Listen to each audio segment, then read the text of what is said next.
Hello बच्चों and welcome to study with Unique. मैं Subodh sir स्वागत करता हूँ आपका आप ही के प्यारे चैनल स्टडी विद यूनिक पर। और रामबाण बैच में आज हम एप्लीकेशन ऑफ डेरिवेटिव जो कि आपका मैथ्स 2 का सेकंड चैप्टर है वो कवर करने जा रहे हैं। ठीक है, और सबसे पहले मैं इसका रिवाइज कराऊंगा आपको और रिवीजन में मैं क्या करूंगा इस लेक्चर में। मैं मेरा जो प्रीवियस लेक्चर है जिसमें मैंने डिटेल में चैप्टर समझाया था विद एक एग्जाम्पल, ठीक है, तो वही लेक्चर इसके बाद वो शुरू हो जाएगा। ठीक है, अगर आपको नहीं आता एप्लीकेशन ऑफ डेरिवेटिव्स जरूर वो पूरा लेक्चर 1 घंटा 10 मिनट के आसपास है वो देखना। आपको एक से एक माइनर से माइनर डिटेल मैंने उस लेक्चर में बताई है। एप्लीकेशन ऑफ डेरिवेटिव में कौन कौन सा टॉपिक है, कौन कौन से एक्सरसाइज में किस किस टाइप के क्वेश्चन है, ये सब कुछ मैं उसमें डिस्कस कर चुका हूँ। ठीक है, तो जरूर उस लेक्चर को देखना, यहाँ वो अभी स्टार्ट होगा इसके बाद। ठीक है, तो ये MST CT का है लेकिन मैं आपको बेसिक देना चाहता था पहले, इसीलिए मैंने वो लेक्चर यहाँ जोड़ दिया है। ठीक है, और इसी के बाद मतलब इसके पहले शायद है इसके बाद एक लेक्चर अपलोड हुआ होगा 2021 के PYQs MST CT के। अगर आपको बेसिक्स आता है, आपको पता है एप्लीकेशन ऑफ डेरिवेटिव यानी AOD में क्या है, तो देखना मत, ये लेक्चर यही छोड़ दो। ठीक है, लेकिन अगर आप नहीं जानते हो या आपको रिवीजन चाहिए तो 1 घंटा लगा दो, क्योंकि बहुत ही अच्छा चैप्टर है। डिफरेंशिएशन के बाद ये आपको अच्छे से आएगा तो आपको आसान जाएगा आगे जब आप क्वेश्चंस करोगे। ठीक है, तो MST CT के 2021 के क्वेश्चन अपलोडेड है, वो देख लो या तो ये देख लो। और ठीक है, और 2022 2023 के अभी आ जाएंगे। ठीक है, तो इस तरह से देखना है तो आगे देखो कंटिन्यू में, और आपका बेसिक स्ट्रॉन्ग करो, रिवीजन ले लो। ठीक है, अगर रिवीजन की आवश्यकता नहीं है आपको लगता है तो छोड़ दो, सीधा 2021 के क्वेश्चन देख लो। 2022 2023 भी अभी आ जाएंगे अगर नहीं है तो, और अगर है तो आप देख लो। ठीक है, चलिए तो शुरू करते हैं। चलिए देखिए फर्स्ट टॉपिक इसमें जो है बेटा वो है टू फाइंड। ठीक है, थोड़ा मैं मोटा कर लूं मार्कर को क्योंकि शायद दिख नहीं रहा है। टू फाइंड स्लोप, या स्लोप से अच्छा डायरेक्ट में लिखता है इक्वेशन ऑफ टैंजेंट। मतलब सबसे पहले हम इक्वेशन ऑफ टैंजेंट कैसे निकालते हैं ये पढ़ेंगे। ठीक है, फिर इसके बाद then find equation of normal. अब एक बात याद रखना बेटा, मैं जो ये लिख रहा हूँ, ठीक है, ये आपको भी नोट करते चलना है। कॉपी पेन लेके बैठिए, ठीक है, पॉज कीजिए वीडियो को, यही कॉपी पेन लेके आइए, फिर देखिए ज्यादा अच्छे से समझ में आएगा। ठीक है, अब देखिए मैं जो यहाँ अब आपको पढ़ाने जा रहा हूँ। ठीक है बेटा, ये जो है ये सबसे पहले हम पढ़ेंगे to find equation of tangent. ठीक है, तो टैंजेंट का इक्वेशन बनाएंगे पहले एक कर्व का। सबसे पहले मैं बता दूं एक कर्व दिया रहेगा, ठीक है, तो वो मैं बता रहा हूँ देखिए, और उसके बाद इक्वेशन ऑफ नॉर्मल। तो ऐसे ही आपको टॉपिक डायरेक्टली मिलेगा। ठीक, मैं आपको उसकी डेप्थ में लेके जाऊं तो सबसे पहले आपको क्या दिया रहेगा, एक तरीके से कर्व दिया रहेगा बेटा इस तरीके से। ठीक है, इस कर्व पे एक पर्टिकुलर एक पॉइंट रहेगा, स्पेशली एक पर्टिकुलर पॉइंट। ठीक है, एक पर्टिकुलर पॉइंट, वापस रिपीट कर रहा हूँ, एक पॉइंट दिया रहेगा। ठीक है, अब ये पॉइंट सपोज C है, सपोज इस पॉइंट का नाम C है। ठीक है, ये पॉइंट का नेम C है। ठीक है, इस पे अगर कुछ ये पॉइंट के कुछ कोऑर्डिनेट्स हो गए, सपोज मैं कोऑर्डिनेट ले लेता हूँ 2,3 वापस से बोल दूं मैं 2,3। क्लियर, चलिए अब यहाँ पे क्या होगा, इस कर्व का भी कुछ इक्वेशन होगा, y = 3x² - 7x + 2, कुछ ऐसा इक्वेशन रहेगा। ठीक है, अब और एक बात सुनना भी, ठीक है, ये हो गया। अब यहाँ से एक टैंजेंट बनाएंगे, यहाँ से। ठीक है, मैं रेड कलर से टैंजेंट बना रहा हूँ बेटा, देखिए थोड़ा पॉइंट से पास होगी, समझ लेना। ठीक है, अब ये देखो ये हो गया आपकी टैंजेंट, ये हो गया बेटा आपकी टैंजेंट। क्लियर, और इसी पे एक नॉर्मल बनेगी कुछ इस तरीके से, मैं ब्लू कलर से बना देता हूँ। देखिए इसी तरीके से इस पे नॉर्मल बन जाएगी जो कि इस तरीके से हो जाएगी। ठीक है, ये टैंजेंट है रेड कलर की और ये नॉर्मल है। ठीक है, दिस इज टैंजेंट, ठीक है, और दिस इज नॉर्मल।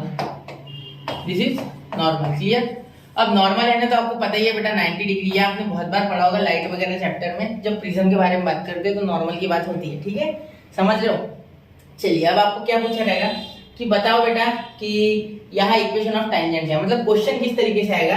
देखो क्वेश्चन इस तरीके से आएगा देखो टू फाइंड। अब आपको बेसिक आइडिया लग गया। ठीक है, तो मैं बाकी और बता दूं, पहले क्वेश्चन किस तरीके से वो देखते। देखो सबसे पहले आएगा आपको दिया रहेगा फॉर इक्वेशन ऑफ कर्व। ठीक है, फॉर इक्वेशन ऑफ कर्व कुछ इस तरीके से आएगा इक्वेशन ऑफ कर्व। ये इक्वेशन लिखा रहेगा पूरा का पूरा, मैं नहीं लिख रहा हूँ, यहाँ से मैं बॉक्स बना रहा हूँ। ठीक है, equation of curve y = this. ठीक है, फिर find the equation of tangent and normal at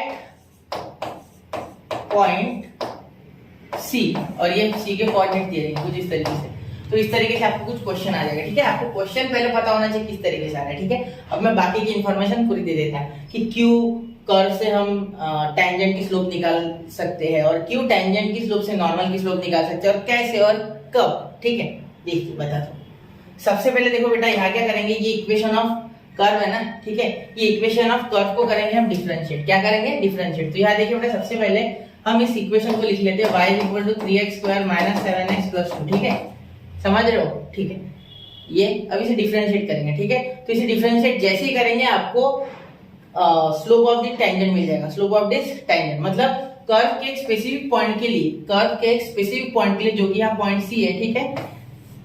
curve के एक स्पेसिफिक पॉइंट के लिए वापस मैं बोलना चाहूंगा ये बात इसलिए रिपीट कर रहा हूँ क्योंकि बहुत से बच्चे इसमें कंफ्यूज रहते हैं, ठीक है। बहुत से बच्चों को लगता है कि क्यों सर आपने कर्व को डिफरेंशिएट, कर्व का इक्वेशन डिफरेंशिएट कर दिया, ये गिवन रहेगा, ये हमेशा गिवन रहेगा, ये नहीं दिया रहा तो सॉल्व ही नहीं होगा आगे। तो कर्व का इक्वेशन से कैसे क्या आप सर टेंजेंट का स्लोप डिफाइन कर पा रहे हैं, ठीक है। तो मैं एक बात बता दूं बेटा कि ये एक जनरल इक्वेशन है जो कि इस कर्व को डिफाइन कर रहा है, ठीक है। तो जब मैं इसे डिफरेंशिएट करूंगा तो मुझे स्लोप मिलता है, हमेशा डिफरेंशिएशन पे हमें स्लोप मिलता है, ये तो आपको पता है। dy/dx यानी स्लोप ही होता है एक्चुअली, ठीक है, और कुछ नहीं, slope of y with respect to x, ठीक है। समझ गए? और कुछ नहीं, ठीक है। Slope in terms of y and x that is called as differentiation, ठीक है, और कुछ नहीं, यही होता है वो, ठीक है। चलिए यहाँ तक हो गया, यहाँ तक समझ गया, क्लियर। अब आगे देखिए, अब मेरी बात सुनिए अच्छे से। y = 3x² - 7x + 2, ठीक है, ये आपको इक्वेशन है। तो जब आप इसे डिफरेंशिएट करेंगे तो एट अ गिवन पॉइंट आपको एक जनरल इक्वेशन मिलेगा। मतलब यहाँ अगर इसे डिफरेंशिएट करता हूँ मैं, सपोज देखो, differentiate with respect to x, ठीक है, dy/dx = 6x - 7, ये आपको कुछ मिल गया, ठीक है। देखो कैसे मिला, इसे डिफरेंशिएट किया मैंने, 2 नीचे आ गया, x का पावर n वाला फार्मूला लग गया, 2 नीचे आ गया 6, ये 2 में से 1 घट गया तो 1 बचा सिर्फ, और ये 7x का डिफरेंशिएशन -7 और ये +2 का 0, तो वो 0 लिखने की आवश्यकता नहीं, इसलिए मैं 0 नहीं लिखता हूँ, ठीक है। अगर आप डिफरेंशिएशन मेरे साथ पढ़ चुके हो तो आपको जरूर पता होगा कि मैं 0 कभी भी नहीं लिखता हूँ, ठीक है। समझ गए यहाँ तक? ठीक है। अब देखिए ये जो मिल गया हमें, this is actually slope of tangent, this is slope of tangent but for all the given points on the curve. मतलब ये जनरल फॉर्म है, ये जनरल फॉर्म है बेटा एक्चुअली। देखिए अगर मैं यहाँ से टेंजेंट मान लूं तो इसे भी डिफाइन कर रहा है, यहाँ से टेंजेंट मान लो इसे भी डिफाइन कर रहा है, ये हर पॉइंट पे डिफाइन कर रहा है, इसका मीनिंग, ठीक है। लेकिन सुनिए, हमें एक स्पेसिफिक पॉइंट के लिए चाहिए जो कि 2, 3। तो अब हम क्या करेंगे, at point C which is 2, 3 x, y, ठीक है। x देखिए बेटा 2 हो जाएगा, y देखिए बेटा 3 हो जाएगा, ठीक है। तो हम यहाँ हमें सिर्फ x के टर्म्स में ये आंसर, मतलब x पुट करेंगे तो हमें यहाँ इस टेंजेंट का स्लोप मिल जाएगा, इस पर्टिकुलर टेंजेंट का, ठीक है। तो यहाँ हम क्या पुट करेंगे, पुट x = 2 इन इक्वेशन, या इक्वेशन में डायरेक्ट डालते, इन पुट x = 2 डायरेक्ट लिखते। देखो आपको इतना लिखने की कोई आवश्यकता नहीं है, नए हो अभी इसलिए मैं इतना बता रहा हूँ, ठीक है। एक बार आप सीख गए तो इतना कुछ लिखना नहीं है, ठीक है। dy/dx = 6 × 2 - 7, तो कितना आ गया, 12 - 7 हो गया आपका 5, क्या हो गया 5। देखो 6 2 डालो, 6 2 12, 12 - 7 हो गया आपका 5, ठीक है बेटा। अब देखो ये जो है 5, this is slope of tangent, this is slope of tangent, ठीक है, this is slope of tangent, clear, समझ रहे हो? This is slope of tangent, और कुछ नहीं है, स्लोप ऑफ टेंजेंट है, ठीक है। अब देखिए अब मैं आगे से सॉल्व करने जा रहा हूँ तो किस तरीके से हो जाएगा। यहाँ तक हो गया, स्लोप ऑफ टेंजेंट बन गया, तो यहाँ हम लिख सकते हैं स्लोप ऑफ टेंजेंट, ठीक है, स्लोप ऑफ टेंजेंट m = 5, ठीक है। ये हो गया आपका स्लोप ऑफ टेंजेंट, क्लियर, ठीक है। अब यहाँ हम इक्वेशन ऑफ टेंजेंट बड़े आसानी से निकाल सकते, इक्वेशन ऑफ टेंजेंट बड़े आसानी से निकाल सकते। देखो स्लोप की जरूरी है, यहाँ हम जो फॉर्म इस्तेमाल करने जा रहे हैं बेटा, to find the equation is called as slope point form. Which is slope point form, यहाँ मैं लिख दूं, what is slope point form. देखो स्लोप पॉइंट फॉर्म, ये हमने पिछले साल स्ट्रेट लाइन में पढ़ा था, स्लोप पॉइंट फॉर्म। तो स्लोप पॉइंट फॉर्म में क्या होता है, y - y1 = m in bracket x - x1, ये होता है आपका फॉर्मूला, ठीक है। सुनो, तो अब यहाँ क्या हो जाएगा, y - y1, ठीक है। ये x1 y1 एक्चुअली है, ये आप x1 y1 भी दे सकते हैं, ये एक ही बात है। y - y1 = m in bracket x - x1, या सबसे पहले लिख लेंगे equation of tangent, equation of tangent, ठीक है, ये लिख लोगे आप, यहाँ इक्वेशन ऑफ टेंजेंट लिख लोगे। क्लियर, दिख रहा है ना आपको? क्लियर, चलिए दिख नहीं रहा है, थोड़ा नीचे लेना है, थोड़ा नीचे ले, देखो अब आ गया, अब हो गया होगा, देखते एक बार वापस, ठीक है, सॉरी फॉर डिस्टर्बेंस, हो गया। चलिए अब देखिए x माइनस x1, अब देखो बेटा y माइनस y1 क्या है आपका, ठीक है, y1 क्या है, y1 देखिए, y1 है आपका 3, ठीक है, और m क्या है बेटा, m आपका है 5, ठीक है, एंड हियर x1 क्या है, x1 इज व्हाट 2, तो आपको इक्वेशन आराम से मिल जाएगा, देखो y minus 3 is equal to 5 into x, 5x, 5 into 2 10, ठीक है, तो यहाँ आपको 5x यही रखना है क्योंकि ये पॉजिटिव है, ये y इधर लेके आओ माइनस y, ये माइनस 3 इधर लेके आओ प्लस 3, तो माइनस 10 प्लस 3 हो जाएगा माइनस 7 इज इक्वल टू 0। ये हो गया आपका equation of tangent, equation of tangent, equation of tangent. Clear, ये हो गया आपका इक्वेशन ऑफ टेंजेंट। समझ गए मेरी बात? ये इक्वेशन ऑफ टेंजेंट मिल गया, यहाँ तक क्लियर होगी बात। अब देखो, अब आगे हम निकालेंगे इक्वेशन ऑफ नॉर्मल। तो इक्वेशन ऑफ नॉर्मल निकालने से पहले तो निकालेंगे slope of normal, slope of normal. अब स्लोप ऑफ नॉर्मल क्या है? स्लोप ऑफ नॉर्मल इज बेटा m1, सॉरी m1 नहीं, m इंटू m1 कर देते हैं, m into m1 equal to -1। इसमें मैंने स्लोप ऑफ नॉर्मल को बोल दिया m1, क्या बोल दिया m1, ठीक है। तो ये क्यों लिखा मैंने, आपको पता है कि जब भी दो लाइंस परपेंडिकुलर होते हैं तो उनके स्लोप आपस में प्रोडक्ट करने पे माइनस में 1 आ जाता है उनके स्लोप का, ठीक है। जब आप आपस में इनका मल्टीप्लाई करोगे स्लोप्स का, तो आपको प्रोडक्ट में -1 हमेशा मिलेगा, ठीक है।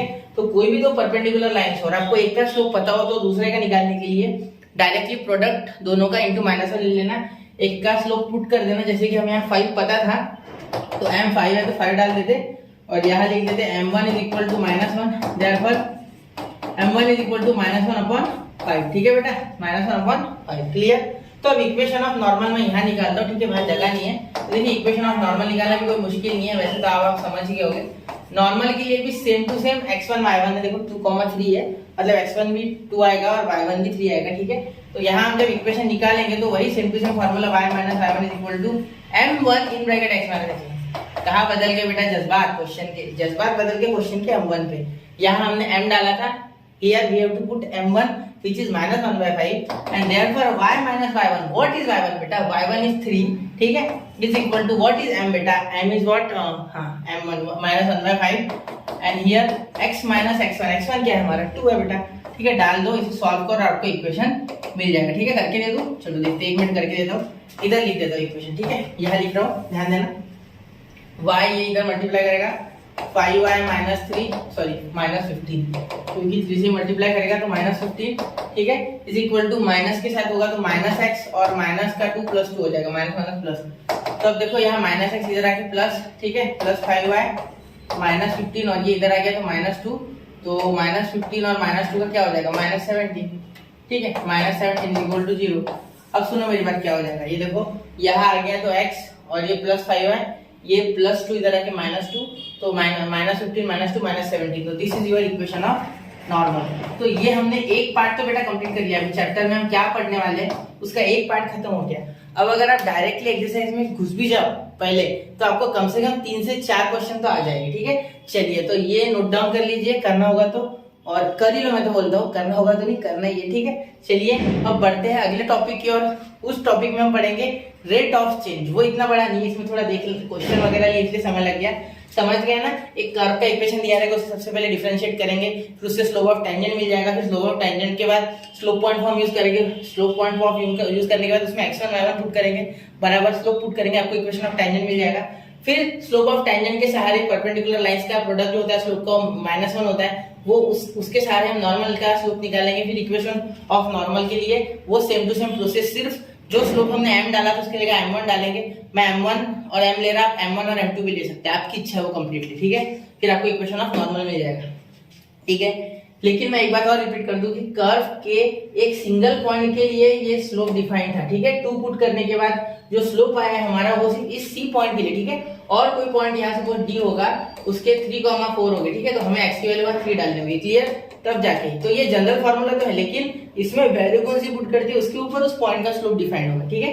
कर्व का slope for this particular point is defined by 2, ठीक है, x इज इक्वल टू 2, समझ गए। चलिए अब बढ़ते हैं अगले टॉपिक की और इसका स्क्रीनशॉट निकाल लो। 1 2 3 हो गया नोट। चलिए चलते हैं अब देखो, अब इसके बाद जो मैं आपको पढ़ाने जा रहा हूँ वो है रेट ऑफ चेंज। अब ये क्या है सर, रेट ऑफ चेंज? तो पहली बार देख रहे हैं?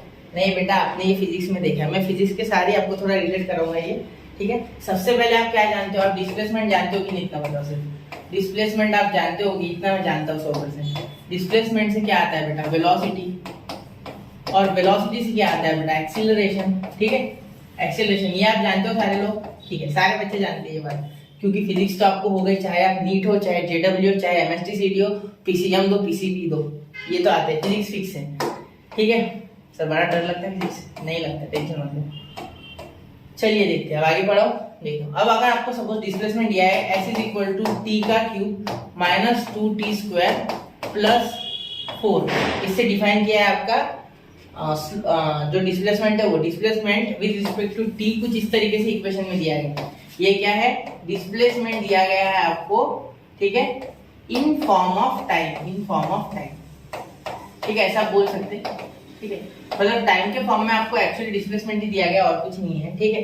अब आप क्या करोगे, अब आप करोगे यहाँ डिफरेंशिएट, मतलब आप करते थे, किया होगा आपने मैथमेटिक्स में, फिजिक्स मैथ्स इन फिजिक्स है ना, आपको सेकंड चैप्टर है शायद, मैथमेटिक्स इन फिजिक्स नाम से 11th स्टैंडर्ड में सेकंड चैप्टर है, यूनिट्स एंड मेजरमेंट्स के बाद, यूनिट्स एंड डायमेंशंस है, यूनिट्स एंड डायमेंशंस के बाद, ठीक है।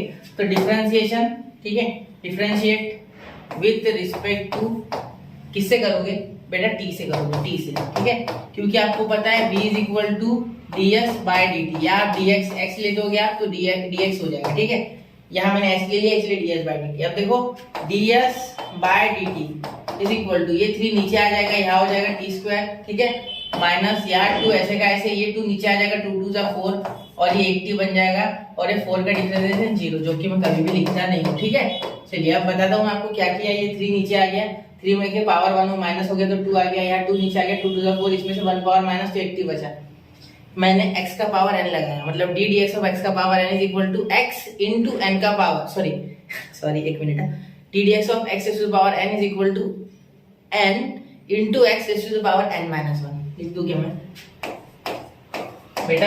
आज डिफरेंशिएशन प्लीज पढ़ लो, अगर आपने नहीं पढ़ा तो। मैं उस बच्चे के लिए बता रहा हूँ जो डायरेक्टली ये चैप्टर पढ़ने आ गया, प्लीज देख लो, प्लीज, नहीं समझेगा वरना आपको, ठीक है। चलिए अब तो मैंने बता दिया, बोलना, ठीक है। अब इससे हमें v मिल गया, क्या मिल गया, v, तो v हमें मिल गया 3t स्क्वायर माइनस 4t, लेकिन क्या अभी हमें यहाँ खत्म करना है? नहीं, we have to find acceleration, ठीक है। तो एक्सेलरेशन फाइंड कर दे, और एक्सेलरेशन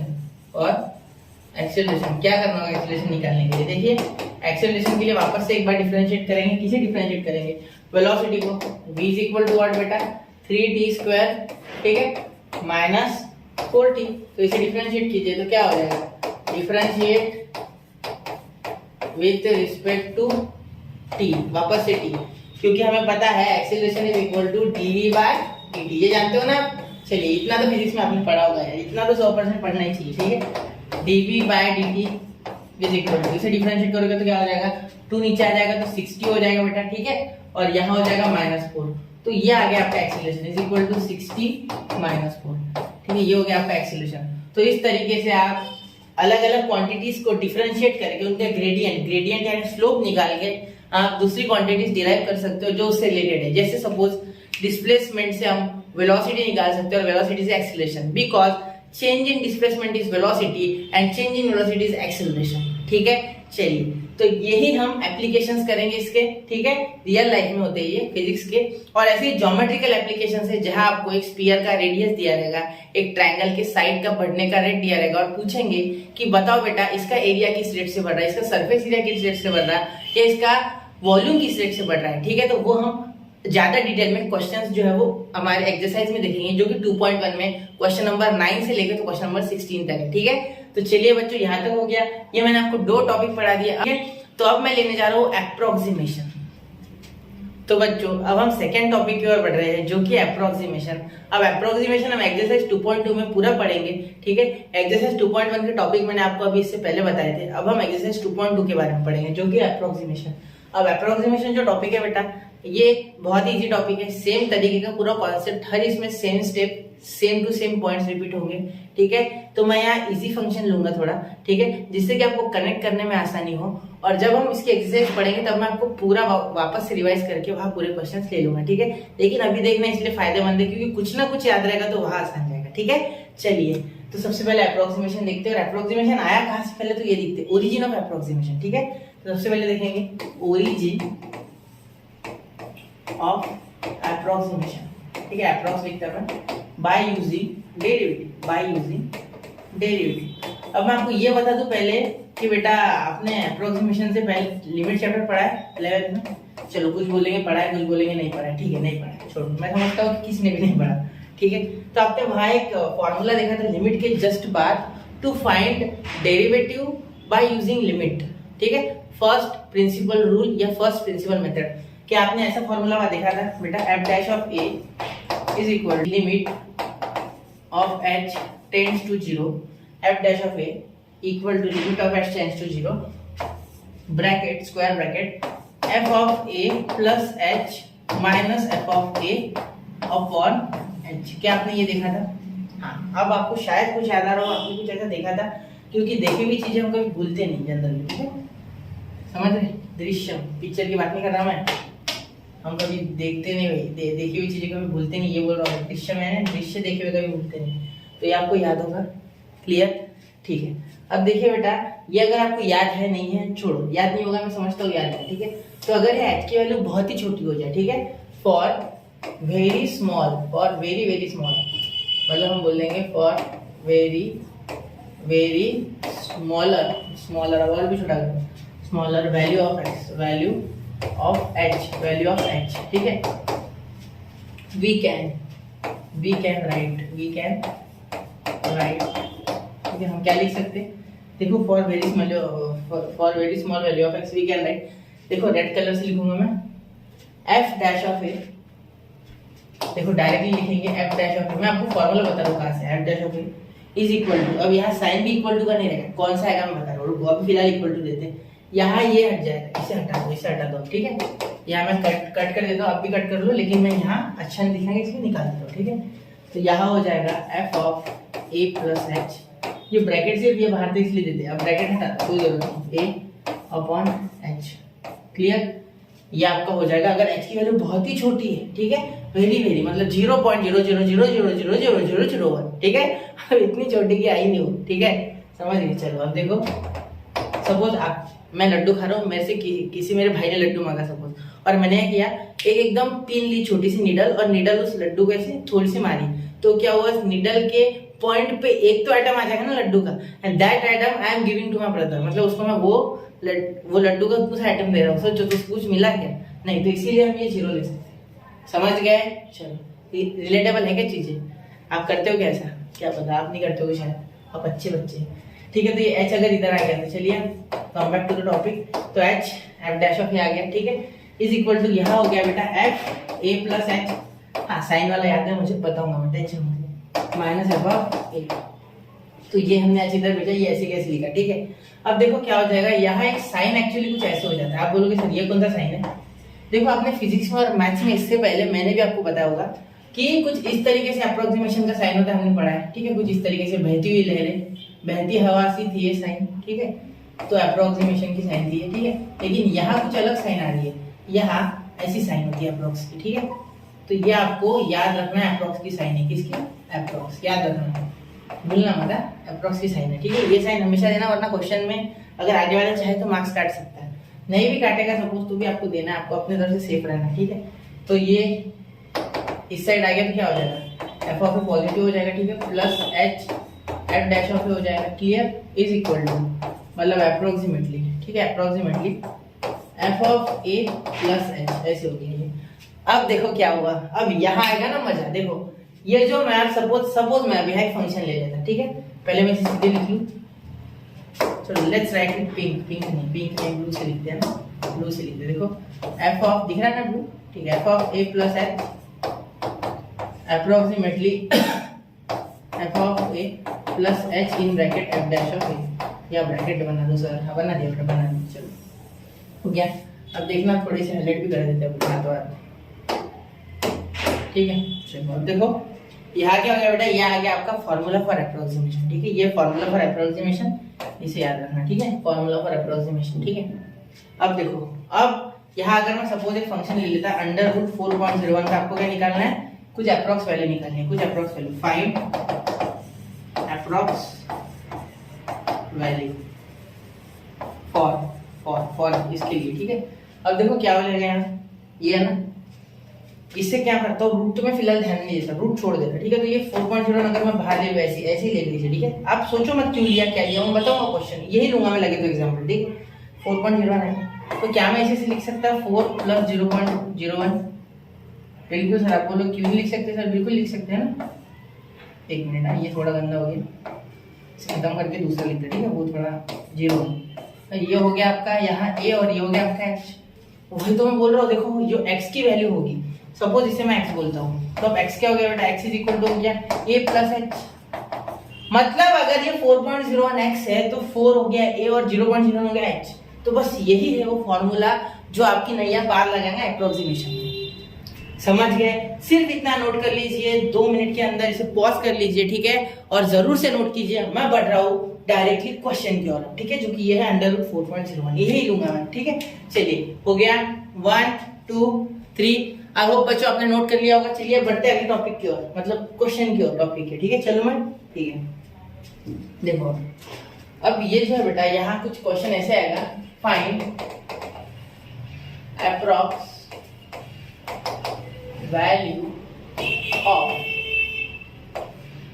अंडर रूट 4.01, ऐसा क्वेश्चन आएगा, ठीक है। मोटा हो गया ज्यादा, है ना। चलो यहाँ तक हो गया। अब देखो आप क्या लिख सकते हैं, आप सबसे पहले क्वेश्चन को कैसे अटेम्प्ट करेंगे देखना। सबसे पहले लिखेंगे लेट x = 4.01, मतलब x की वैल्यू मैं बोल दूंगा 4.01, ठीक है। उसके बाद मैं लिखूंगा x = a + h होता है, बिल्कुल, तो यहाँ भी लिख लूंगा मैं 4 + 0.01, ठीक है। तो आपका जो a है वो हो जाएगा 4 और आपका जो h है वो हो जाएगा 0.01, ठीक है। ये हो गया आपका आंसर, ठीक है, ये हो गया आपका आंसर a और h का। क्लियर। अब a और h का आंसर आपको मिल गया, मतलब a और h आपको पता है, ठीक है, आंसर है ना, आपको पता है, ठीक है। तो अब मैं यहाँ आगे इसे कुछ इस तरीके से फॉर्म करूंगा कि ये फॉर्मूला अप्लाई हो जाए। देखो मैं वापस फॉर्मूला लिख रहा हूँ, अप्रॉक्स के लिए फॉर्मूला वापस लिख रहा हूँ मैं, क्या है, ठीक है, यहाँ लिख रहा हूँ। देखिए क्या हो जाएगा, f of a + h, ठीक है, इज अप्रोक्सीमेटली इक्वल टू, मतलब approximately f of a + h f dash of a, ठीक है। देखो यहाँ पे हमने वही लिखा था, f of a + h f dash of a। Clear. ये आपने पढ़ा था 11th में, ठीक है, डिफरेंशिएशन चैप्टर में, जो कि फर्स्ट ही था शायद एक्सरसाइज, उसमें आपने ये पढ़ा था, फर्स्ट प्रिंसिपल मेथड यूज करके, ठीक है। चलिए यहाँ तक हो गया, ये फॉर्मूला याद रखना, f of a + h f dash of a। Clear. अब देखिए यहाँ क्या हो गया, आगे बता दूं।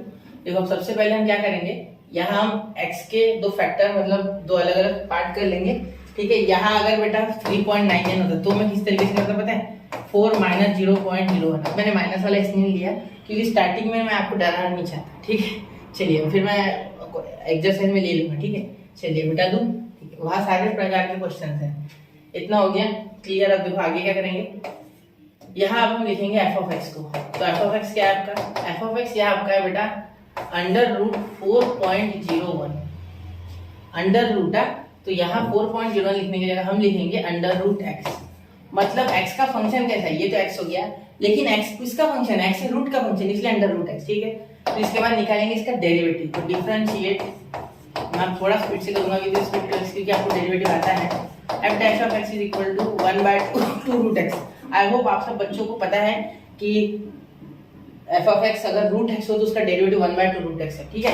इसे दे दो नंबर 1, इसे दे दो नंबर 2। अब देखो एक ही वैल्यू क्या है, ठीक है, फॉर x = a, ये a एक बार x में डालेंगे, ठीक है, = 4, ठीक है।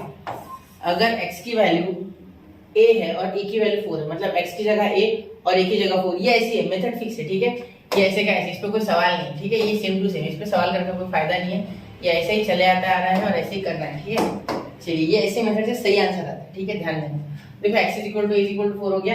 अब देखो f of a is equal to f of 4 is equal to, मतलब a की जगह 4 डालना है, x a के इक्वल है तो a 4 के इक्वल है, देयरफॉर a की जगह 4 डाल सकते हैं, ठीक है। अब देखो क्या हो जाएगा यहाँ आप इसमें ये कहा गया, हाँ रूट एक्स में रूट 4 डालोगे, ठीक है, तो क्या आ जाएगा आंसर 2। तो ये लिया कहाँ से था मैंने, ये लिया था मैंने फ्रॉम वन, तो इतना आपको लिखने की आवश्यकता नहीं, आपकी इच्छा नहीं है तो मत लिखना, यहाँ मैंने 1 दिया इसलिए यहाँ लिख दिया फ्रॉम 1, ठीक है। अब देखो बी के लिए, देखो इसके लिए सेकंड के लिए, ठीक है, सेकंड के लिए देखो ये थोड़ा मैं हटा ही देता हूँ यहाँ से, है ना। अब आपने नोट कर लिया बस शायद, तो भी मैं साइड में ले लेता हूँ थोड़ा, ठीक है, मुझे जरूरत है जगह की, और वो कंफ्यूजन होगा कि ये क्या है सर, ये क्या है, आपको ही कंफ्यूजन होगा, ठीक है। तो चलिए देखिए f of b for x equal to a equal to 4, ठीक है, एफ ऑफ बी आप इसमें डब्बे मत बनाना, मैं बॉक्स इसलिए बना रहा हूँ जिससे कि आपको समझे कि क्या क्या पॉइंट्स है, ठीक है। एफ ऑफ बी नहीं A, sorry F of A is equal to ध्यान देना, F of A is equal to इसके लिए अब एफ डैश ऑफ ए, क्योंकि उसमें फॉर्मूले में डैश भी है, देखो ये डैश वाला भी एफ ऑफ ए तो बन गया, एफ डैश ऑफ ए बनाना है तो वो हो जाएगा ये, तो यहाँ डालेंगे एफ ऑफ 4 या एफ डैश ही डालते थे, एफ डैश ऑफ 4, ठीक है, f dash of 4 is equal to 1/2 root और ये 4, ठीक है। तो क्या आ गया देखो, f dash of A is equal to ये 2 2 2 4 तो 1/4, क्लियर, इसका रूट के बाद 2 आएगा, 2 2 4, ठीक है, आ गया। अब ध्यान देना, अब वहाँ वो फॉर्मूला लगाएंगे, ठीक है, तो वी हैव, हमें क्या पता है, वी हैव, ये फॉर्मूला हमें पता है कि क्या है, ये फॉर्मूला बेटा F of A plus H approximately F of A plus H F dash of ए, ठीक है, वो फॉर्मूला हमने डिराइव किया हुआ है, ठीक है। आप देखो यहाँ क्या लिख सकते हैं, एफ ऑफ ए क्या है बेटा, एफ ऑफ ए आपका 4, तो 4 प्लस एच क्या है बेटा, एच है आपका 0.01, ठीक है, इंटू 1/4, तो यहाँ आपका आंसर क्या आ जाएगा देखो 4 प्लस, इसे आप अगर डिवाइड करोगे 1 से तो 0.25 आता है, 4 डिवाइडेड में 1 होता है 0.25, ठीक है, करके देख लेना, कि वो कर लोगे ना, डेसिमल का डिवीजन आता है, ठीक है, तो 0.01 इंटू 0.25, ठीक है, 25 को डिवाइड इससे सॉरी मल्टीप्लाई करोगे तो क्या हो जाएगा, आपका आंसर आएगा 4 प्लस 0.0, एक 2 0 बढ़ जाएंगे और ये 25, तो आपका आंसर जो है वो आ जाएगा बेटा 4.0025, तो आपका एफ ऑफ एक्स, ठीक है, is equal to root 4.01 is approximately, यहाँ का साइन है यहाँ लिखा है, ठीक है, इज इक्वल टू 4.0025, ये यही लिखना था, मैंने यहाँ लिखा, ठीक है, इसलिए मैंने इस तरीके से कुछ दिया है, ठीक है, तो ये हो गया आपका आंसर, क्लियर। तो इस तरीके से आपका अप्रोक्सीमेशन सॉल्व करना है, ठीक है, हो गया। चलिए इसका स्क्रीनशॉट निकाल लो, नोट कर लो, फिर आपको अगले टॉपिक की ओर मैं लेके चलता हूँ। तो आशा करता हूँ बच्चों आपने ये पूरा नोट कर लिया होगा। चलिए बढ़ते हैं रोल्स थ्योरम की ओर। अब देखिए एक्सरसाइज 2.2 का तो मैंने आपको बेसिक बता दिया, अब 2.3 की बारी, उसमें हम रोल्स थ्योरम और लैग्रेंज मीन वैल्यू थ्योरम, जिसे एलएमवीटी भी कहते हैं, दो पढ़ने वाले। तो पहले मैं आपको रोल्स थ्योरम बताऊंगा, फिर एलएमवीटी यानी लैग्रेंज मीन वैल्यू थ्योरम भी बताऊंगा, ठीक है। चलिए दोनों में फर्क नहीं, सिर्फ थोड़ा बहुत फर्क है 30% का, ठीक है। चलिए तो देखते 20 to 30%, फिक्स नहीं है 30%, ठीक है। चलिए रोल्स थ्योरम, सबसे पहले देखते हैं रोल्स थ्योरम। हाँ मैं आपको वापस से थ्योरम पढ़ाऊंगा जब वो एक्सरसाइज चालू करूंगा, ठीक है। तो अभी सिर्फ आप देख लो क्या है, क्लियर। तो मैं वापस से ये थ्योरम आपको वहां भी पढ़ा दूंगा, ठीक है। चलिए अभी आपको एक जनरल आइडिया दे दूं। सबसे पहले देखो रोल्स थ्योरम। अब रोल्स थ्योरम हम जो ये थ्योरम है इसका डायरेक्ट हमें एप्लीकेशन है, ठीक है, मतलब क्वेश्चंस में डायरेक्ट अप्लाई करना है ये थ्योरम। तो थ्योरम इसलिए पढ़ना जरूरी है क्योंकि थ्योरम से आपको आइडिया मिल जाएगा कि किस तरीके से अप्लाई होता है और कैसे हम इजीली से अप्लाई कर सकते हैं। मतलब बहुत सारा आइडिया हमें लग जाएगा, डायरेक्टली क्वेश्चन करेंगे तो मुश्किल हो जाती है, ठीक है। तो सबसे पहले देखिए रोल्स थ्योरम की कुछ कंडीशन है, ठीक है। तो यहाँ मैं अगर इसका स्टेटमेंट लिखूँ तो बहुत लंबा हो जाएगा, इसलिए मैं आपको एक बता दूं वोकली उसका स्टेटमेंट क्या देखिए। इफ एफ ऑफ एक्स, ठीक है, if F of x is a real value function, मतलब एफ ऑफ एक्स अगर एक कोई भी function of F of x, ठीक है, F of x is a real value function, मतलब ये अगर रियल वैल्यू इसकी फंक्शन, ठीक है, फंक्शन की रियल वैल्यू यानी रियल नंबर से अगर बिलोंग करता है, ठीक है, तो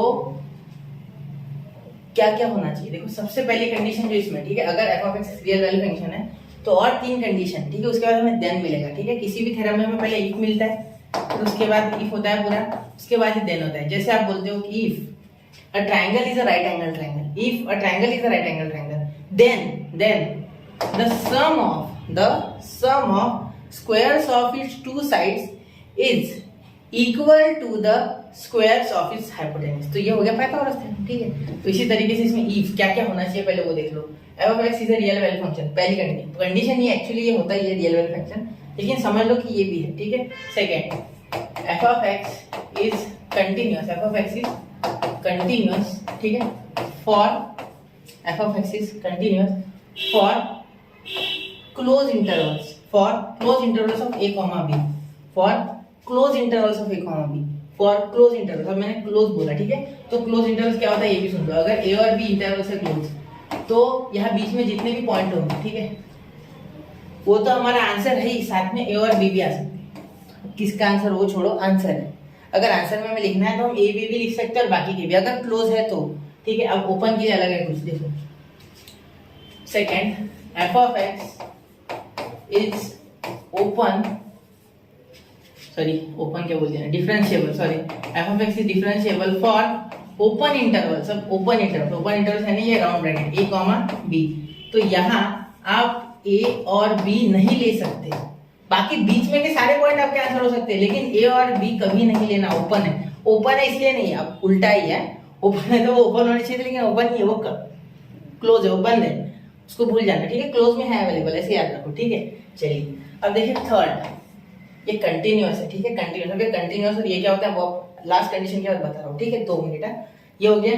अब देखो लास्ट कंडीशन क्या होता है, अगर ये दोनों हैं, ठीक है, तो f of A is equal to F of b भी होना चाहिए, ठीक है। ये 3 कंडीशन होनी चाहिए, इफ ये 3 कंडीशन, इफ ये 3 कंडीशन है, इफ ये 3 कंडीशन, वापस से रिपीट कराऊंगा, इफ एफ ऑफ एक्स जो भी फंक्शन है वो ए और बी के लिए क्लोज इंटरवल्स के लिए कंटिन्यूअस है, और एफ ऑफ ए ही डिफरेंशिएबल है for open intervals of F A and B, for open intervals of A and B F of x is differentiable and F of A is equal to F of B अगर है, ठीक है। In that case then we can write, then we can say, कुछ भी आप जो बोलो, we can conclude, ठीक है, f dash of C is equal to 0। अब इसका मीनिंग क्या होगा, ठीक है, ऐसा इसके पहले ये भी लिख सकते, देन ये मैं इधर लिखता हूँ, ठीक है, then there exist a point C whose slope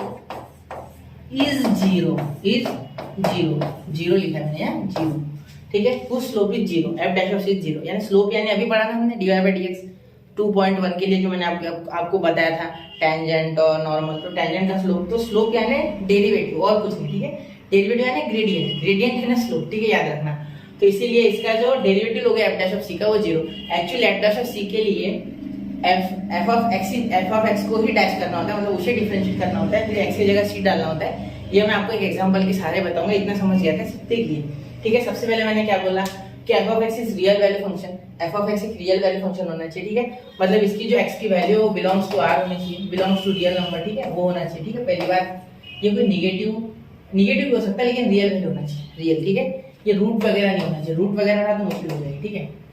चलिए इतना समझिए। अब देखो आगे, f of x is continuous for a comma b, ए कॉमा बी के लिए क्या हो जाएगा, ये कंटिन्यूअस हो जाएगा for close intervals and differentiable for open intervals a comma b पे, ठीक है।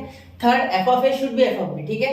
देन देयर एग्जिस्ट सी, उसके बाद एक सी होगा जिसका जो स्लोप होगा वो 0 आएगा, ठीक है। अब मैं आपको बताने वाला था कंटिन्यूअस क्या होता है और डिसकंटिन्यूअस क्या होता है। देखो कोई फंक्शन अगर बेटा कंटिन्यूअस है ना तो वो 100% कंटिन्यूअस है, ठीक है, वो डिफरेंशिएबल हमेशा नहीं होगा। अब आपने अगर पढ़ा है कि कंटिन्यूअस डिफरेंशिएबल होता है, ये तो गलत है, ठीक है, याद रखना। अब ज्यादा डिटेल में नहीं जाऊंगा, ये फंक्शन रिलेशन का पार्ट है, मैं आपको सिर्फ जितना बता रहा हूँ उतना ध्यान रखो। देखो कंटिन्यूअस है ना, कंटिन्यूअस फंक्शन हमेशा डिफरेंशिएबल नहीं होगा, ठीक है, लेकिन जो फंक्शन डिफरेंशिएबल है वो 100% कंटिन्यूअस होगा, ठीक है। देखो जो फंक्शन कंटिन्यूअस है वो डिफरेंशिएबल होगा नहीं होगा इसकी गारंटी नहीं है, लेकिन जो फंक्शन डिफरेंशिएबल है वो 100% कंटिन्यूअस है। मतलब हर कंटिन्यूअस फंक्शन डिफरेंशिएबल तो नहीं है, लेकिन डिफरेंशिएबल फंक्शन कंटिन्यूअस है, ये गारंटी है और उसकी वारंटी भी है, ठीक है, समझ गए। चलिए समझ गया ना, ठीक है। अब एक क्लोज और ओपन का समझ गया। क्लोज में हम वो वैल्यूज भी इंक्लूड कर सकते हैं जो कि एंड पॉइंट्स की है, लेकिन ओपन में हम एंड पॉइंट्स वाली वैल्यू एक्सक्लूड करते हैं, वो ऐड नहीं कर सकते, वो इंक्लूड नहीं कर सकते, ठीक है। अब मैं इसको आपका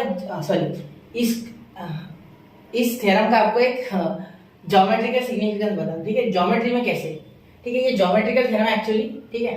चलिए मैं ज्योमेट्री का आपको बता दूं इसका पार्ट क्या होता है क्या नहीं होता है। ठीक है। देखो ये मैं आपको कुछ गुलाबी कलर से बताऊंगा, ठीक है। देखो क्या हो जाएगा बेटा, यहाँ अगर एक सपोज y एक्सिस है, सॉरी एक्स, यहाँ एक्स होती है, ये एक्स एक्सिस है, ठीक है, यहाँ है y एक्सिस इस तरीके से, ठीक है। यहाँ देखिए बेटा, यहाँ अगर आप फिर क्या करो, एक ऐसे कर्व निकाल लो, ठीक है, ये कर्व, और ये कर्व कुछ इस तरीके से कि इस पे जो एक पॉइंट यहाँ है B, ठीक है, इस पे जो एक पॉइंट यहाँ है A, ठीक है। तो ये दोनों जो पॉइंट है, ठीक है, ये दोनों जो पॉइंट है, ठीक है, ये कुछ इस तरीके से एक ही इससे पास हो रहे हैं, मतलब ये जो A है और ये जो B है, ठीक है, ये A है, ठीक है, यहाँ तक, और ये B, ठीक है। इस पे x पे ये A है, इसका x का पॉइंट A है, इसका इस लाइन का बोल दो, ठीक है, कर्व के इस पॉइंट का, और यहाँ पे B है, ठीक है। तो यहाँ ये अगर y में बोलूँ, ये ओरिजिन है, यहाँ y में अगर इसका डिस्टेंस बोलूँ, ठीक है, तो इसका डिस्टेंस है f ऑफ a y में, और इसका है f ऑफ b, ठीक है।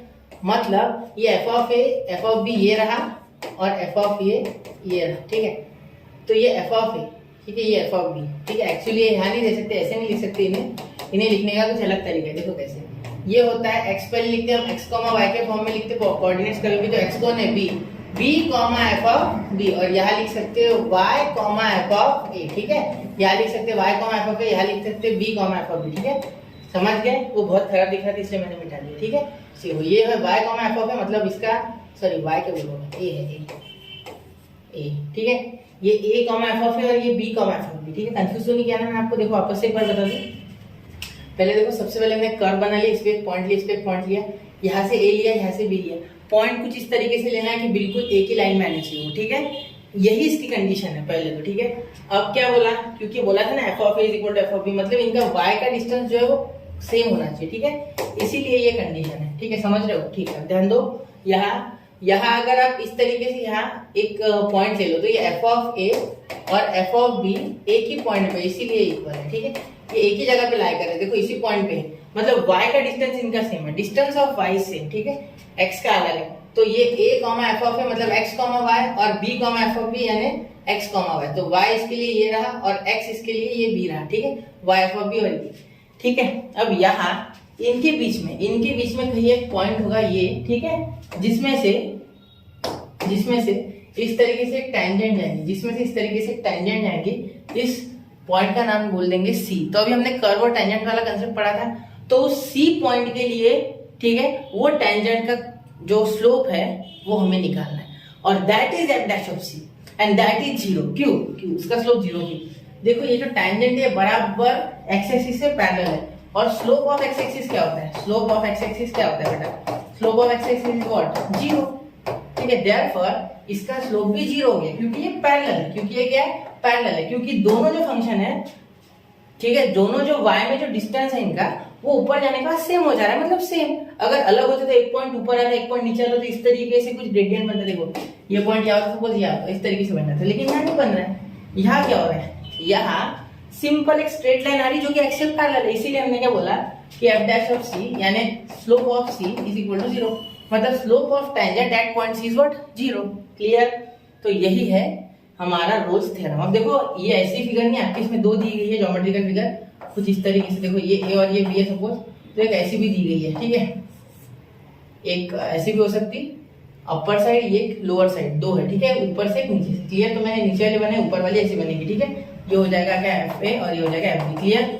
चलिए हो गया, रोल्स थ्योरम आपको समझ गया होगा, इसका स्क्रीनशॉट निकाल लो, ठीक है। फिर मैं आपको लैग्रेंज थ्योरम बताऊंगा, ठीक है, उसके बाद बताऊंगा हम आपको कि किस तरीके से क्वेश्चन आ सकते हैं, ठीक है। चलिए तो नोट कर लिया बच्चों। चलिए अब इसी में मैं आपको लैग्रेंज थ्योरम बताऊंगा, ठीक है, क्योंकि लैग्रेंज थ्योरम में same to same conditions follow होगी, सिर्फ क्या होगा थोड़ा सा अलग होगा, ठीक है, ये 3 नंबर की कंडीशन नहीं फॉलो होगी, ठीक है। साथ ही में ये जो है ये हमें स्लोप वगैरह बदलना होगा, पूरा ग्राफ वगैरह अलग, तो मैं इसे थोड़ा खत्म कर दूं। देखो अब ये दो कंडीशन हमारे काम की है, और ये रोल्स थ्योरम के लिखे हमने, इसके लिए हमें लिखना है इसकी जगह लैग्रेंज थ्योरम। क्या लिखना है? लैग्रेंज थ्योरम, ठीक है।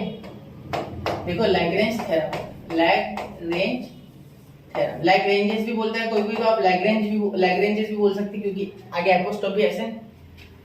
तो लैग्रेंजेस थ्योरम, ठीक है, इसमें दो ही कंडीशन होगी बच्चों, if f of x is continuous for a and b and f of x is differentiable for a, b, मतलब क्लोज के लिए ये कंटिन्यूअस है और ओपन के लिए डिफरेंशिएबल है, ठीक है, F of x is a real value function same to same, ठीक है, तब क्या हो जाएगा, देन या f of A is not equal to F of b, याद रखना, ये याद रख लो, ये चाहो तो मैं लिख दूं कहीं, यहाँ लिख देता हूं मैं, ठीक है, नोट, यहाँ नोट करके लिख देता हूं, नोट, ये याद रखना, f of a never equal to F of b when Lagrange theorem is applied, ठीक है, इसमें स्लोप जीरो नहीं रहेगा of the tangent which is drawn from the point c, ठीक है, तो देखना then we can say slope of tangent at point c या देयर इज पॉइंट सी, ठीक है, एंड हुज स्लोप ही जैसे ही बोल सकते हैं, slope of tangent at point c, ऐसा बोल रहा हूं मैं डायरेक्टली, इज गिवन बाय देखो क्या हो जाएगा, F dash of C is equal to F of B, देखो मैं आपको डेराइव करके बताऊंगा फॉर्मूला, अभी देख लो, F of B minus F of A upon B minus A, ये हो गया आपका फॉर्मूला है, क्लियर। अब देखिए ये आया कहां से, पहले मैं आपको वो एक्सप्लेन कर दूं, ठीक है, तो मैं आपको लैग्रेंज थ्योरम जल्दी से एक्सप्लेन कर दूंगा क्योंकि आपको ऑलरेडी बेसिक पता है सारी बातों का, ठीक है। अब देखो यहाँ क्या हो जाएगा, यहाँ कुछ ये हो जाएगी y एक्सिस, ये हो जाएगी बेटा x एक्सिस, ठीक है, सेम टू सेम यहाँ a आ गया, सेम टू सेम यहाँ b आ गया, लेकिन इस बार कर्व कुछ इस तरीके से, देखो कर्व ऐसे सीधा नहीं आएगा, पिछले बार कैसा था, इस बार कर्व कुछ इस तरीके से, ठीक है, तो देखो क्या हो जाएगा, ये हो जाएगा आपका एफ ऑफ बी और ये हो जाएगा, मतलब मैं एक बार अगर अच्छे से लिखूं तो ये आपका है इस बार एफ ऑफ बी, ठीक है, और ये है आपका यहाँ एफ ऑफ ए, ठीक है। अब ध्यान देना, ये F of B F of ए, ठीक है, वो थोड़ा सा खराब दिख रहा है, थोड़ा उसे अच्छा कर लूं मैं, 1 मिनट रुको, एफ ऑफ बी वापस से लिख दूं मैं, एफ ऑफ बी, ठीक है, दिख रहा है, चलो। और देखो ये पॉइंट क्या हो जाएगा, b comma f of b, ये तो आपको भी बताया मैंने एक्स कॉमा वाई के फॉर्म में, और ये पॉइंट क्या हो जाएगा, ए कॉमा एफ ऑफ ए, ठीक है। अब देखो ये b comma f of b और ए कॉमा एफ ऑफ ए, ठीक है। अब इसका स्लोप निकालना कोई मुश्किल, आप आधे बच्चे समझ गए होंगे कि यहाँ सर आपका 2 पॉइंट फॉर्म लग गया, 2 पॉइंट फॉर्म से स्लोप कैसे निकालते हैं, slope by 2 point form is equal to slope of tangent at point c, तो मैंने पॉइंट सी तो लिया ही है, तो पॉइंट सी ले लेता, रुको थोड़ा रंग बदल के लेता, तो देखो यहाँ हो जाएगा एक पॉइंट सी, सपोज यहाँ एक पॉइंट सी, ठीक है, और इसके हम इस तरीके से कुछ टेंजेंट बनाते, ठीक है, तो this tangent, the slope of this tangent is given by, the slope of this tangent is given by, वापस से बोल रहा हूँ, the slope of this tangent is given by, देखो क्या हो जाएगा, यहाँ हम स्लोप पॉइंट फॉर्म इस्तेमाल करेंगे, कौन सा, slope point form, sorry 2 point form, कौन सा, हम यहाँ इस्तेमाल करेंगे बेटा 2 पॉइंट फॉर्म, कौन सा, 2 पॉइंट फॉर्म, याद रखना। तो कैसे मिलेगा स्लोप हमें, y2 minus y1 upon x2 minus x1। अब देखो ये कैसे हो गया, ठीक है, इसे मैं थोड़ा सा इधर कर लेता, ठीक है, ये आपको पता चल गया, क्योंकि फिर मैं आपको यहाँ बता दूंगा, और ठीक, देखो यहाँ क्या हो जाएगा, यहाँ आप लिख सकते हैं slope is equal to y2, क्या है, y2 है ये एफ ऑफ बी माइनस ये आपका एफ ऑफ ए, ये हो गया y1, क्या हो गया y1, क्योंकि देखो ये हो जाएगा x1 y1 और ये हो जाएगा x2 और ये y2, ठीक है, y2 minus y1 upon x2 minus x1, मतलब b माइनस a, ये हो गया आपका यहाँ स्लोप, क्लियर बेटा, समझ रहे हो। तो इसीलिए हमने यहाँ c का स्लोप निकाला, पिछले इसमें क्या था, कुछ इस तरीके से था, y का डिस्टेंस दोनों का सेम था, ठीक है, इसलिए हमने क्या बोल दिया, यहाँ से 2 टेंजेंट बन गए that is parallel to x axis and therefore its slope is 0, but here it is not possible because ये y का डिस्टेंस सेम होने के कारण y2 minus y1 upon x2 minus x1, ये हमारा जो फॉर्मूला है जो कि हम 2 पॉइंट फॉर्म इस्तेमाल करते हैं, उससे हमने F of B minus F of A upon B minus A, ठीक है, ये बसा लेना पूरा मन में क्योंकि इसका बहुत ज्यादा काम है, ठीक है बच्चों। चलिए यहाँ हो गया इतना, ये हो गया एक्सरसाइज आपकी 2.3, ठीक है, इस पे एक एग्जांपल देखते हैं और बढ़ते हैं फिर अगले टॉपिक की ओर।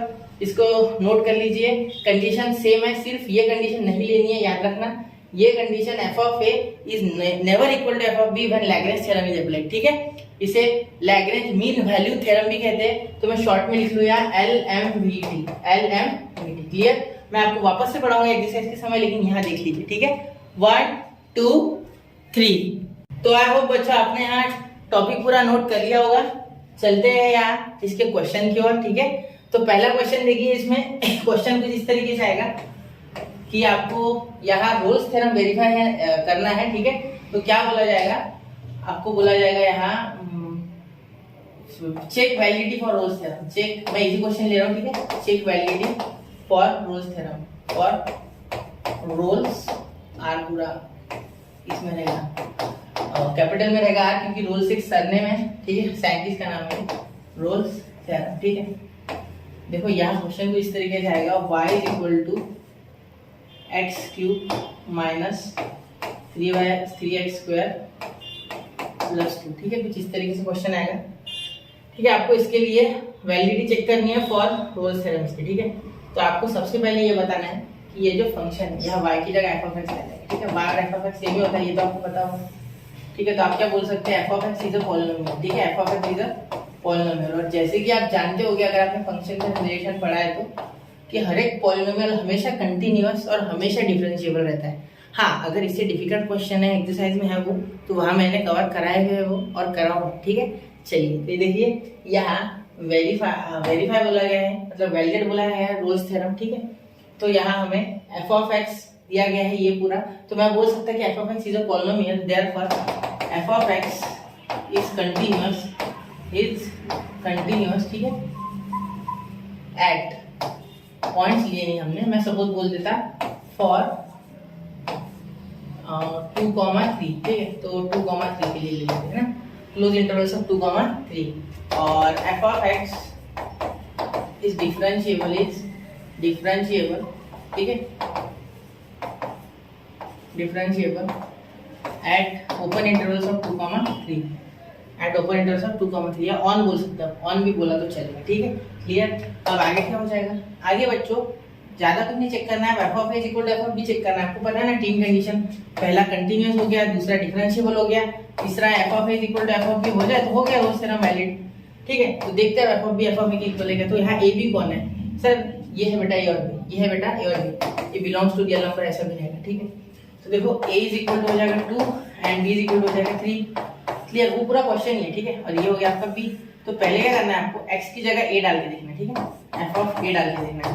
f ऑफ a डालोगे तो क्या हो जाएगा, 2 का क्यूब माइनस 3 इंटू 2 का स्क्वायर प्लस 2, क्योंकि a 2 है बेटा और हम यहाँ x की जगह a डाल रहे तो a की जगह 2, तो यहाँ मैं a भी लिख सकता है, a cube minus 3a square plus 2, लेकिन मैंने क्या किया, डायरेक्टली a की जो वैल्यू है 2 वो डाल दी, 2 का क्यूब 3 इंटू 2 स्क्वायर प्लस 2, ठीक है।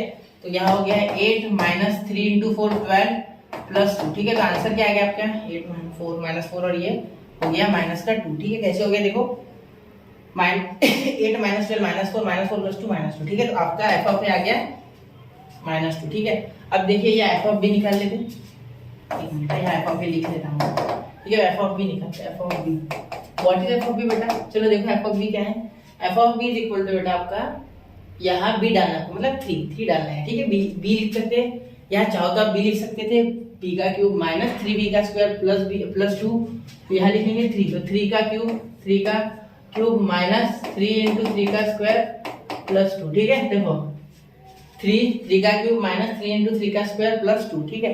अब ध्यान दो 3 का क्यूब क्या है बेटा 27 माइनस स्क्वायर हो गया 9 3 जा 27 प्लस 2, ठीक है। ध्यान देना मैंने क्या किया, 3 का क्यूब 27, 3 का स्क्वायर 9, 3 9 से 27 प्लस 2, तो ये दोनों कैंसिल हो गए, तो क्या आ गया पॉजिटिव का 2। तो देखो यहाँ निगेटिव का 2 आया है, ये सही क्या नाम, एक बार मैं चेक कर लूँ थोड़ा, 3 4 12 सही है, ये तो सही है, ठीक है। यहाँ हमने 2 डाला है ना, ठीक है। और यहाँ तो ये इक्वल नहीं आ रहा है, f of a is not equal to f of b, ये मैंने मन से लिया था ना एग्जांपल, इसलिए उसमें आ जाएगी, उसमें कुछ वेरीफाई में आएंगे कुछ नहीं आएंगे, ठीक है। या सारे आ सकते, तो उसमें इतना कुछ लोड नहीं है, आपको कंडीशन पता है तो आप डायरेक्टली चेक करके बता सकते हैं। तो यहाँ देखो यहाँ -2 या +2, तो यहाँ नहीं होगा, f of a is not equal to f of b, यहाँ पहले लिख लेना फ्रॉम 1 एंड 2, ठीक है। देयरफॉर यहाँ तक हो गया, f of a is not equal to f of b हो गया, therefore Rolle's theorem is not valid for f of x, ठीक है बेटा। अब इसमें और एक चीज होती है जो कि अभी वैलिड तो नहीं है, लेकिन फिर भी मैं निकाल लेता हूँ, यहाँ आपको c फाइंड करने के लिए बोला जाता है, मतलब आपको पूछा जाता है कि फाइंड c, ठीक है। फाइंड सी, आपको बोला होता है फाइंड सी, तो उसमें आएगा या वैलिडेट है ना, तो वहां लिखा रहेगा कि वेरीफाई, ठीक है। तो आपको पूरा करना पड़ेगा, सी निकालना होगा। तो सी कैसे निकाल दे, देखो आपको ये पता है कि रोल्स थ्योरम अगर यहाँ अप्लाई हो जाता तो क्या हो जाता, देन हम लिख देते f dash of C is equal to 0। अगर ये रोल्स थ्योरम वैलिड होता तो, लेकिन ये वैलिड नहीं है, लेकिन मैं फिर भी अभी वैलिड समझ रहा हूँ। सपोज ये हम पूरी चीजें जो कर रहे हो ये सपोज में, सपोज अगर होता तो, सपोज, ठीक है, याद रखना सपोज, मेरी बात पे ध्यान देना। सपोज ये नहीं है फिलहाल, लेकिन होता तो मैं आपको सिर्फ एग्जांपल दे रहा हूँ कैसे करते, ठीक है। एफ डैश ऑफ सी, तो एफ डैश ऑफ सी हम निकाल सकते थे कि इस तरीके से कि देखो इस एफ ऑफ एक्स को डिफरेंशिएट कर देते, तो क्या हो जाता है एफ ऑफ एक्स का differentiation, f dash of x is equal to देखो एक्स क्यूब का 3x स्क्वायर, ठीक है, इसका हो जाता है 6x, इसका हो जाता है प्लस 0, तो 0 हम लिखते हैं, ठीक है। तो ये 6x हो गया, ये 3 नीचे आ गया, 3 - 1, 2 नीचे आ गया, 2 - 1, ठीक है, 2 3 = 6 हो गया। क्लियर, ये तो आपको डिफरेंशिएशन आता है, ऐसा मैं कंसीडर करूंगा, ठीक है। पिछले चैप्टर में हो गया वो, तो पढ़ो, सच में पढ़ो, अगर नहीं समझ रहा है तो, ठीक है बेटा, रिक्वेस्ट है मेरी, ठीक है। अब देखो यहाँ हो गया, अब यहाँ x = c पुट करना है बस, ठीक है। यहाँ लिख सकते हैं फॉर x = c, ये मैं थोड़ा सा छोटा करना चाहूंगा, फॉर x = c, देखो क्या हो जाएगा, फटाफट कर रहा हूँ मैं, f dash of C is equal to 3c का स्क्वायर माइनस 6c, ठीक है। यहाँ x की जगह c रिप्लेस कर देना हर जगह, ठीक है, क्योंकि x इक्वल टू c। अब देखो एफ डैश ऑफ c क्या है, अगर वैलिड है तो 0, तो यहाँ 0 पुट करो, 0 is equal to 3c square minus 6c, ठीक है। ये आ गया आपका, यहाँ तक क्लियर है, 3c स्क्वायर माइनस 6c। अब देखो यहाँ क्या हो जाएगा, 0 है ना, तो ये c कॉमन निकाल लो, तो 0 is equal to c in bracket 3c minus 6, ठीक है। अब c क्या हो गया, यहाँ लगे तो 3c भी निकाल सकते हैं, ऐसा कुछ नहीं है। देखो मैंने c निकाला, आप 3c निकाल सकते हो, तो यहाँ हो जाएगा 1c बचेगा और यहाँ बचेगा 2, ठीक है, क्योंकि 3 कॉमन आ गया तो ये 2 से डिवाइड होता है 3 पे, ये 3, ठीक है। क्लियर होगी बात, चलो ये 3 पे, 3 बाहर आ गया तो 1 बचा, यहाँ 3 से डिवाइड हो तो 2 आ गया और c कॉमन, तो ये हो जाएगा 3c इक्वल टू 0 और c माइनस 2 इक्वल टू 0। देखो c आ जाएगा आपका एक तो 0, क्योंकि 3 अपॉन में चल जाएगा तो c 0 आ जाएगा, और c ये 2 सेट चल जाएगा तो पॉजिटिव का 2, मतलब c की वैल्यू आपकी 2 है, तो c is equal to 2 and 2 belongs to real number, ठीक है। चलो हो गया। अब देखो यहाँ क्या किया मैंने यही वैल्यू की चूज की, क्योंकि आपकी लिमिट थी 2 से 3 तक, 0 नहीं था उसमें कहीं, इसलिए 0 मैंने चूज नहीं किया, मैंने चूज किया 2, क्योंकि 2 उसमें आ रहा है, ठीक है। क्लोज्ड इंटरवल बोला है ना, तो क्लोज्ड इंटरवल पे इंक्लूड है, इसलिए 2 बिलोंग्स टू रियल नंबर, और यहाँ ये भी बोल सकते हैं 2 belongs to close value of close interval of 2,3। Clear, तो यहाँ मैंने आपको 2.3 तक पूरा करा दिया बेटा, ठीक है। अब अगला जो कंसेप्ट है वो मुश्किल नहीं है, ठीक है। एलएमपीटी में यही होगा सेम टू सेम, सिर्फ यहाँ ये कंडीशन अप्लाई नहीं हो गया, f of a is equal to f of b, तो इसमें तो आ ही गया उल्टा कि इक्वल टू है ही नहीं, तो लैग्रेंज थ्योरम कुछ ऐसा ही है, सिर्फ उसमें डिफरेंशिएशन पहले करना होता है, ठीक है। डिफरेंशिएशन पहले करना होता है, और आपको f of b same to same निकालना है, वो फॉर्मूले में पुट करना है, आंसर निकालना है। फॉर्मूला कौन सा एक बार बता दूं, देखो ये वाला फॉर्मूला, ठीक है। तो वो मैं आपको जब एग्जाम्पल लेंगे उधर, एक्सरसाइज 2.3 में, जो कि 1-2 दिन में मैं लेक्चर अपलोड कर दूंगा पूरे, ठीक है, कोशिश है ज्यादा से ज्यादा बनाने की, तो तब आप वो देख लेना उसमें, ठीक है। अभी मैं यहाँ सिर्फ रोल्स थ्योरम बता रहा हूँ, क्योंकि इससे आपको जनरल आइडिया लैग्रेंज का भी लग गया, क्योंकि दोनों सेम है, लैग्रेंजेस मीन वैल्यू थ्योरम और रोल्स थ्योरम, ठीक है। चलिए अब इसका नोट कर लीजिए, इसे इसका स्क्रीनशॉट निकाल लो, 1 2 3 हो गया। चलिए कुछ समझा नहीं है तो वापस देखो बेटा एक बार, ये मैंने सपोज में लिया, यहाँ वैलिड नहीं था रोल्स थ्योरम, फिर भी मैंने लिया क्योंकि मैं आपको सी निकाल के दिखाना चाहता था, ठीक है। चलिए बढ़ते अगले क्वेश्चन की ओर, मतलब अगले टॉपिक की ओर। अब जो टॉपिक आप पढ़ रहे हैं बेटा वो पढ़ रहे हैं इंक्रीजिंग और डिक्रीजिंग फंक्शन, ठीक है, इंक्रीजिंग और डिक्रीजिंग, ठीक है, इंक्रीजिंग और डिक्रीजिंग। देखो अब ये क्या है, अब आपको इंक्रीजिंग और डिक्रीजिंग से समझ गया होगा कि what is increasing what is decreasing, ये तो आप बचपन से पढ़ रहे हो, ठीक है। तो इंक्रीजिंग और डिक्रीजिंग फंक्शन में का फर्क आपको बता दूं मैं। देखो कोई फंक्शन जब इंक्रीजिंग होगा, देखिए यहाँ क्या हो गया, ये हो गया सपोज आपका x और ये हो गया सपोज आपका y, ठीक है। तो ये इस तरीके से कुछ, तो ये ग्राफ यहाँ बढ़ते जाएगा, तो बढ़ने वाला ग्राफ यहाँ आपका दे दो, यहाँ a भी, ठीक है। ठीक इसके उल्टा दूसरा, ये फंक्शन a2b इंक्रीज हो रहा है, ठीक है। ये फंक्शन देखिए ये हो गया x और ये हो गया y, a2b ये फंक्शन डिक्रीज कर रहा है, देखो this is called as decreasing here, from a to b this is decreasing and this is increasing, ठीक है। तो इसीलिए इंक्रीजिंग डिक्रीजिंग का कुछ इस तरीके से होता है मैटर, ठीक है। अभी होता कब है, ठीक है। सबसे पहले देखिए आप क्या करोगे, f of x आपको कुछ भी दिया है, ठीक है, कोई भी f of x दिया है, ठीक है, उसे क्या करना है आपको, सबसे पहले तो डिफरेंशिएट कर लेना है। क्या करना है, फर्स्ट f of x दिया है, second f dash of x निकालना है, ठीक है।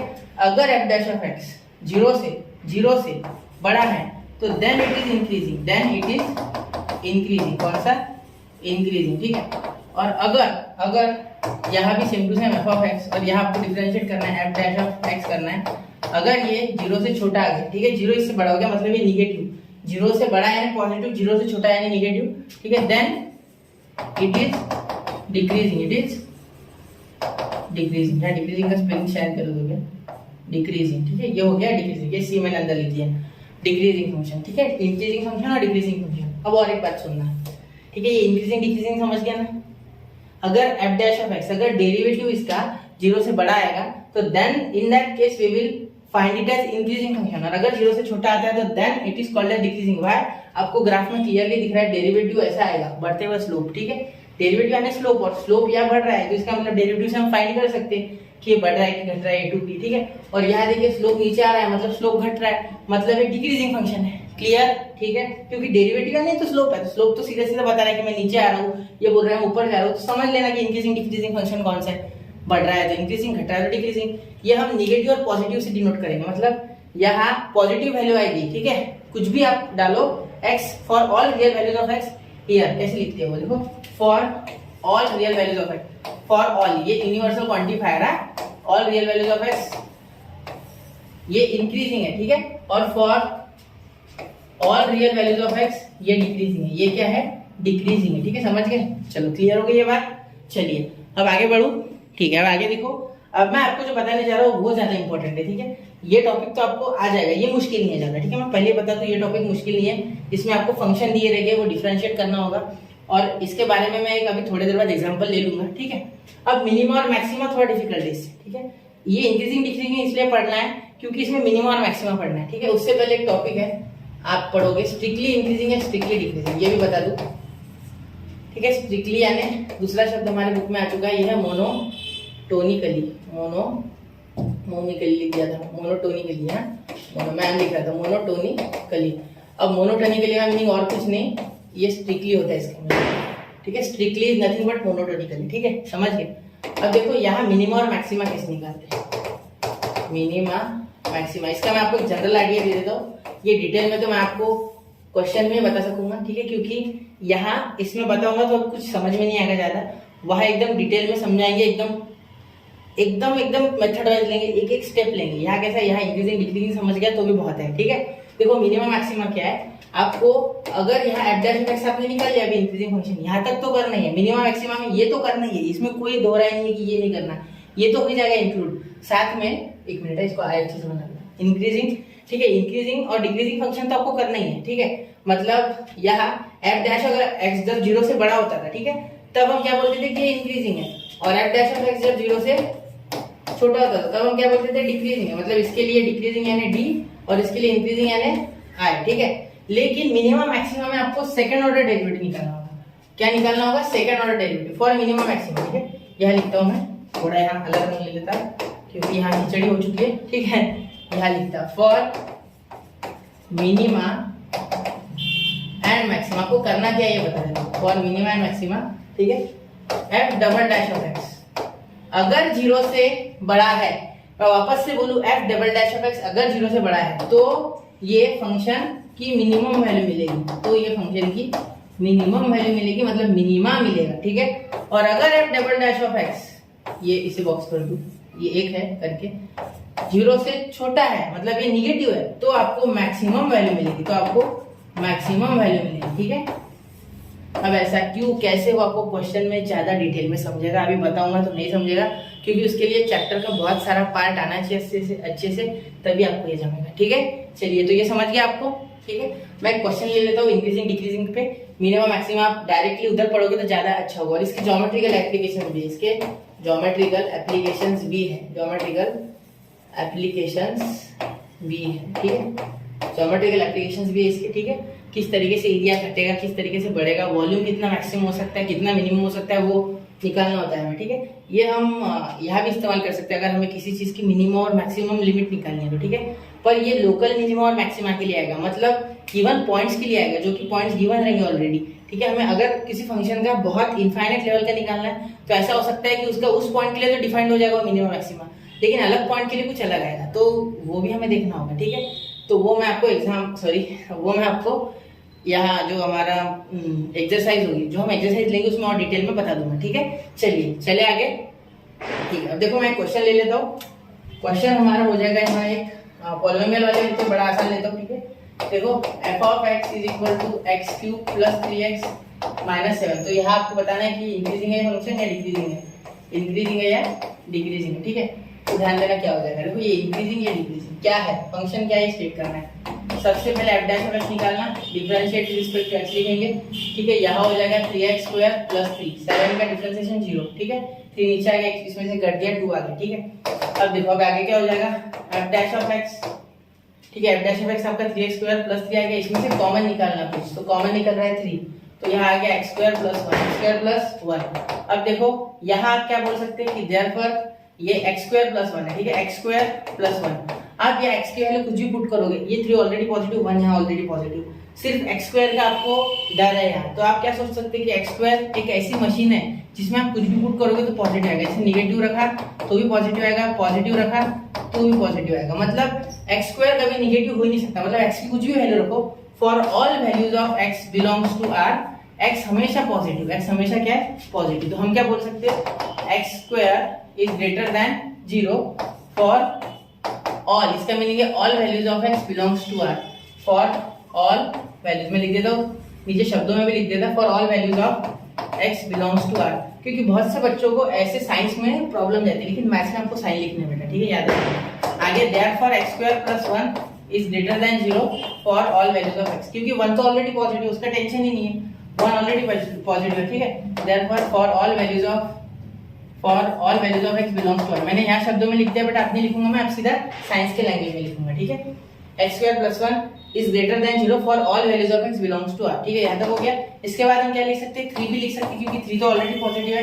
अगर 3 नेगेटिव होता तो यहाँ साइन उल्टा हो जाता, अगर ये नेगेटिव 3 होता तो यहाँ साइन कुछ ऐसा हो जाता, मतलब ये 0 से छोटा, लेकिन यहाँ 3 भी पॉजिटिव है हमारा, ठीक है। तो x square plus 1 is greater than 0, ठीक है, for all values of x, same to same, for all values of x belongs to R, ठीक है। ये मैंने उल्टा कर दिया, for all values of x belongs to R, ठीक है। चलिए हो गया है तब। अब आगे देखते हैं। अब यहाँ देखिए ये देयरफॉर यही तो f ऑफ x है, देखो f ऑफ x यही तो है 3x square, 3 in bracket x square, therefore f of x या f dash of x is greater than 0 for all real values of x, ठीक है। ये हमने लिख लिया, ये इसका मीनिंग है बिलोंग्स टू, ठीक है, आपने सेट्स में पढ़ा है। Therefore f of x is increasing, f of x is increasing function. क्यों इंक्रीजिंग है, क्योंकि यहाँ सिर्फ x कुछ भी रखिए, 1 2 3 4 5 6 -1 -2 -3 इनफाइनाइट तक देखिए, यहाँ तक कि मैं तो बोलता 0 भी रख देता, 0 का स्क्वायर प्लस 1 1, 3 1 जा 1 3 भी 0 से बड़ा है, इसलिए हम बोलेंगे कि f of x is a increasing function, ठीक है, for all values of x, for all values of x, ठीक है बच्चा। चलिए इसे नोट कर लो, values of x belongs to, ठीक है। ये कंडीशन लिखना है, कंडीशन पे मार्क्स होते हैं half half half half half, ऐसे 2-3 मार्क्स का क्वेश्चन आता है, वैसे तो 2 मार्क्स का आता है, यहाँ हाफ हाफ हाफ और हाफ, ऐसे इसको भी हाफ मार्क्स होते हैं लास्ट आंसर को, ठीक है। तो इसे नोट कर लीजिए बेटा। और एक बार देखिए, नहीं समझा तो मैंने थोड़ा स्पीड में बताया, क्योंकि ये ऑलरेडी हम वहाँ पढ़ चुके हैं और यहाँ डिफरेंशिएशन ही था। उसके बाद आपको ये तो पता ही है ग्रेटर देन लेस देन की साइन, ठीक है। वैसा करके हमने यहाँ ऑल वैल्यूज ऑफ x यानी R, सारी रियल वैल्यूज, ठीक है, -1 -2 -3 7 8 9 10 11 12 -1000, ठीक है, सारी रख दो, आंसर स्क्वायर का हमेशा पॉजिटिव आता है, ठीक है। चलिए इसे नोट कर लो फिर। तो आई होप बच्चों आपने पूरा लेक्चर देख लिया होगा, फील आ चुका होगा आपको एओडी का यानी एप्लीकेशन ऑफ डेरिवेटिव का। तो अब हम मिलते हैं अगले लेक्चर में, जिसमें हम MST-CT के PYQs करेंगे। तो मिलते हैं अगले लेक्चर में, पढ़ते रहे, आगे बढ़ते रहे। जय हिंद, जय भारत।